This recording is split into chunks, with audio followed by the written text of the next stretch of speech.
এক Indian rupee সমান ১.৪২ বাংলাদেশি টাকা, সুতরাং ২.৮ ইন্ডিয়ান রুপি সমান ৩.৯৭৬ কোটি বাংলাদেশি টাকা বলা যায়।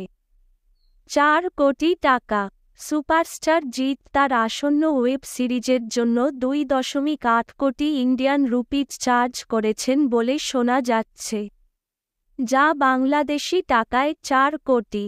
যদিও অধিকাংশ অ্যানালিস্ট বলছে এই সংখ্যা আরও বেশি হওয়ার সম্ভাবনা রয়েছে।